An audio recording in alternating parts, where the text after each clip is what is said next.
ஜீப்பில் வந்து சிவாஜியும் வாணிஸ்ரீயும் வந்து அந்த எஸ்டேட்டை பார்க்கறதுக்காக வந்துட்டு இருப்பாங்க.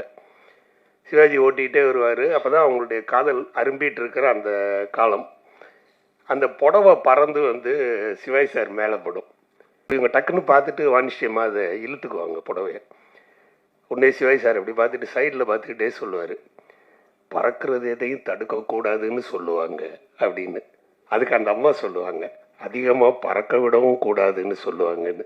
இதெல்லாம் எப்படி சார் எழுதுனாங்க? உண்மையிலே வந்து ஒரு வரையும் அந்த படத்தில் இன்னைக்கு எடுத்து பாருங்க. நான் சிவாஜி சாரோட தீவிர ஃபேன் அண்ணன் சொன்ன மாதிரி. அது மட்டும் இல்லாமல் வசமலை படங்கிறது இன்றைக்கு திரைப்படம் எடுத்துக்கொண்டு இருக்கக்கூடிய இயக்குநர்களுக்கு கூட அது படமல்ல, ஒரு பாடம். அப்படிப்பட்ட ஒரு அற்புதமான படம் வந்து வசமலை படம்.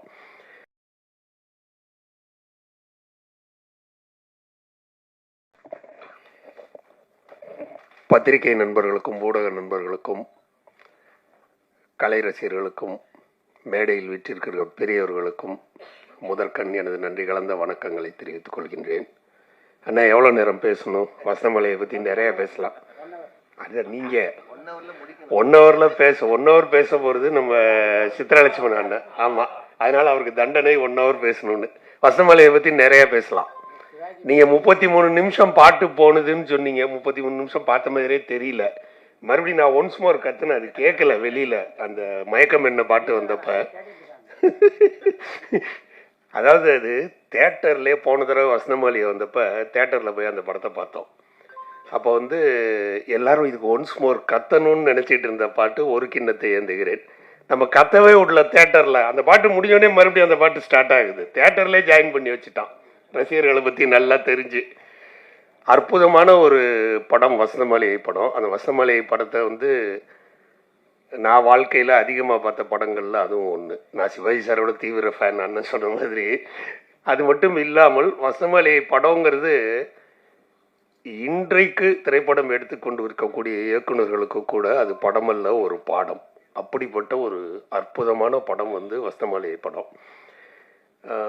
இந்த படத்தின் அதாவது வசனம் எழுதிய அருமை நண்பர் அருமை பாலமுருகன் அவர்களுடைய மகனார் திரு பூபதி ராஜா அவர்கள் வந்து நெருங்கிய நண்பர்.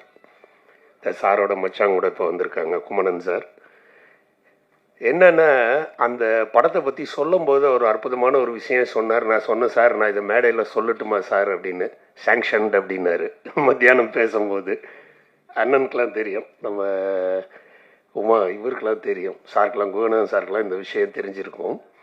அதாவது இந்த படத்தை எடுத்துக்கிட்டு வந்து ஐயாட்ட கொடுத்துருக்காங்க, இதுக்கு நீங்கள் தான் வசனம் எழுதி கொடுக்கணும் அப்படின்னு. படத்தை பார்த்த உடனே அவர் சொன்னார், ஐயையோ இது நம்மளால முடியாதுன்னு. இவ்வளவுக்கும் மிக பிரம்மாண்டமான படம், மிக பிரம்மாண்டமான கம்பெனி, ஏன் எழுத முடியலன்னு ராமாநாயுடு சாருக்கு ஒரு மாதிரி ஆயிடுச்சா, என்ன இது, அவருக்கு ஃபோன் போடுங்க நான் பேசுகிறேன்னு. அவர்கிட்ட பேசும்போது அவர் சொன்னாரா, இல்லை நம்ம ராமநத்தினை ராமடியா அந்த மாதிரி படங்கள்லாம் நல்ல ஒரு கதையோடு போகும் சார், அந்த கதைக்கு வந்து நான் எழுதியிருக்கேன், இது வந்து ஒரு வரி கதையாக இருக்குது, இதுக்கு நான் எப்படி எழுதுறதுன்னு. அப்போ அவர் சொன்னாராம், இது வந்து நீங்கள் உங்களுடைய பாணி என்னங்கிறது எனக்கு தெரியும், நீங்கள் இதை கதையாக நினச்சி எழுதாதீங்க, 2 இதயங்கள், அவ்வளோதான். அவர் சொன்ன ஒரே வார்த்தை 2 இதயங்கள், அதை மட்டும் நினச்சி இந்த படத்துக்கு நீங்கள் வசனம் எழுதுங்கன்னு. ஆனால் அந்த வார்த்தையின் பின்னால் ஒளிந்திருக்கக்கூடிய விஷயம் எவ்வளோங்கிறது நீங்கள் படத்தை பார்த்தீங்கன்னா, படம் முழுக்க 2 இதயங்களும் பேசிக்கிட்டே இருக்கும். அற்புதமாக இருக்கும் வசனங்கள் இந்த படத்தில்.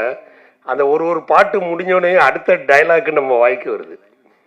அந்த லாஸ்ட்டு சாங் முடிஞ்ச உடனே அவள் வந்தோடனே, ஆனந்த் நான் வந்துட்டேன் அப்படின்னு.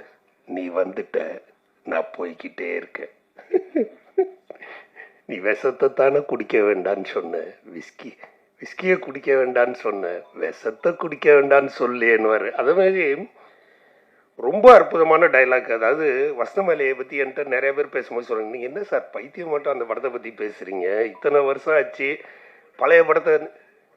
அதில் இருக்கிற அற்புதமான ஒரு புது சீன், அது வந்து வசனத்துக்காக சீன் எழுதுனாங்களா, சீன் எழுதி வசனம் போட்டாங்களா, இல்லை இவங்க நடித்ததுக்காக அந்த சீன் வந்ததா, இது எப்படி வந்ததுன்னே சொல்ல முடியாத ஒரு காட்சி.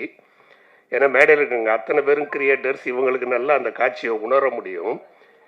ஜீப்பில் வந்து சிவாஜியும் வாணிஸ்ரீயும் வந்து அந்த எஸ்டேட்டை பார்க்கறதுக்காக வந்துட்டு இருப்பாங்க. சிவாஜி ஓட்டிகிட்டே வருவார். அப்போ தான் அவங்களுடைய காதல் அரும்பிட்டு இருக்கிற அந்த காலம். அந்த புடவை பறந்து வந்து சிவாஜி சார் மேலே படும். ஒன்று சிவாஜி இவங்க டக்குன்னு பார்த்துட்டு வாணிஸ்ரீயம்மா அதை இழுத்துக்குவாங்க புடவையை.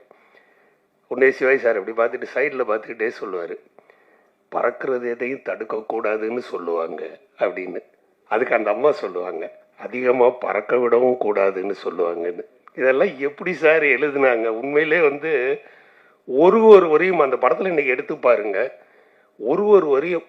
அதாவது வந்து இந்த ஃபஸ்ட்டு பாட்டு முடிஞ்சவொன்னே வாணிஸ்ரீ அம்மாவை காப்பாற்றுவார். காப்பாற்றிட்டு அந்த மறந்தே போயிடுவார் அவங்க யார் என்னன்னு. மறுபடியும் ஒரு இடத்துல சந்திக்கும் போது பார்த்தோன்னே, ஏய் நீ அந்த வானத்தில் பறந்துட்டு இருந்திய, எப்போ பூமிக்கு வந்த அப்படின்வார். அன்னைக்கு நீங்கள் என்ன ஒரு மிருகத்திட்டேருந்து காப்பாற்றினீங்கன்னா, வாட் மிருகம் வாட் காப்பாற்றினேன், நீ என்ன சொல்கிற, எனக்கு எதுவுமே புரியலையே அப்படின்வார். அதாவது ஒரு சீனுங்க இந்த படத்தில் ரசித்து பார்க்கலாம். உண்மையிலே இப்போ இந்த நீங்கள் அதை புதிய வடிவம் கொடுத்து இன்னைய ட்ரெண்டுக்கு இதை மாற்றிருக்கிறத பார்க்கும்போது என்றைக்கு தான் 3ஆம் தேதி வரும்ன்ற மாதிரி ஒரு எண்ணம் வந்துடுச்சு. இப்போயே போன தடவை அந்த பேரை 3 தடவை பார்த்தேன்.